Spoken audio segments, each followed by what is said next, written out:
বাংলাদেশের ১১তম প্রধানমন্ত্রী হিসেবে দায়িত্ব নিয়েছেন তারেক রহমান।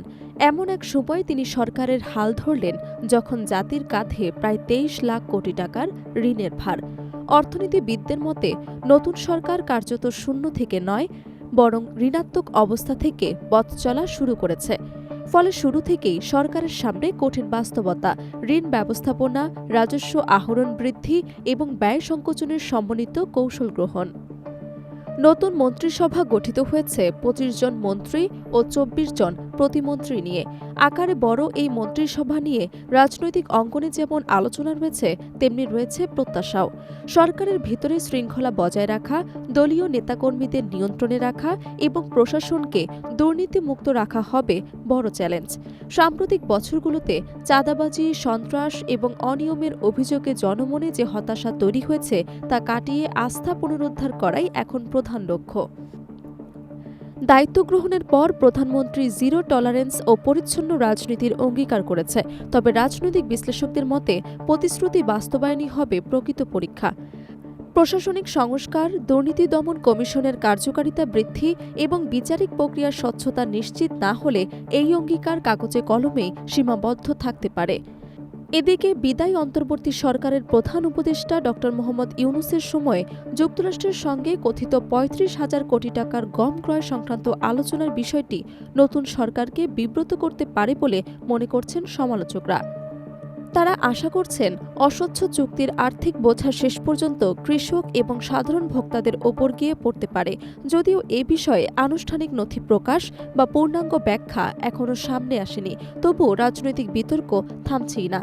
অর্থনীতির আরেক বড় সংকট দ্রব্যমূল্যের ঊর্ধ্বগতি। বাজারে নিত্য প্রয়োজনীয় পণ্যের দাম সাধারণ মানুষের ক্রয় ক্ষমতার বাইরে চলে যাচ্ছে। বৈদেশিক মুদ্রার রিজার্ভ কমে আসা এবং বিনিয়োগকারীদের আস্থাহীনতা পরিস্থিতিকে আরও জটিল করে তুলেছে। অন্তর্বর্তী সরকারের সময়ে শত শত শিল্প কারখানা বন্ধ হয়ে যাওয়ায় লাখো লাখো মানুষ কর্মহীন হয়ে পড়েছে। ফলে নতুন কর্মসংস্থান সৃষ্টি এবং শিল্প খাত পুনরুজ্জীবিত করা সরকারের অগ্রাধিকার তালিকায় রয়েছে। চলতি অর্থবছরের প্রথম ৬ মাসেই ব্যাংকিং খাত থেকে ৬১,০০০ কোটি টাকার বেশি ঋণ নেওয়া হয়েছে, যা আর্থিক খাতের ওপর বাড়তি চাপ সৃষ্টি করেছে। ব্যাংকিং খাতে তারল্য সংকট, খেলাপি ঋণের পরিমাণ বৃদ্ধি এবং সুদের হার নিয়ে অনিশ্চয়তা অর্থনীতিকে দুর্বল করে তুলেছে। অর্থনীতিবিদরা বলছেন, দীর্ঘমেয়াদী সংস্কার ছাড়া সাময়িক সমাধান টেকসই হবে না।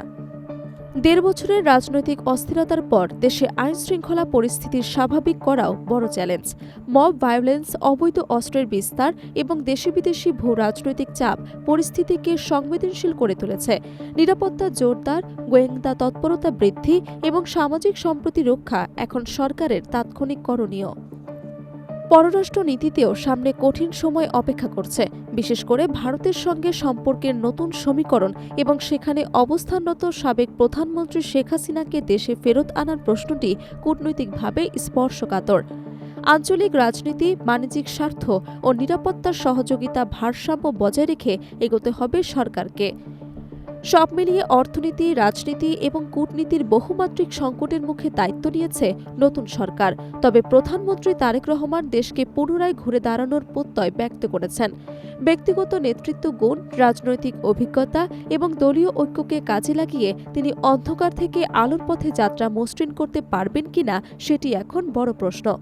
জনগণ তাকিয়ে আছে বাস্তব ফলাফলের দিকে, প্রতিশ্রুতির নয় বরং কার্যকর পদক্ষেপের প্রত্যাশায়। Desk report, Dhaka.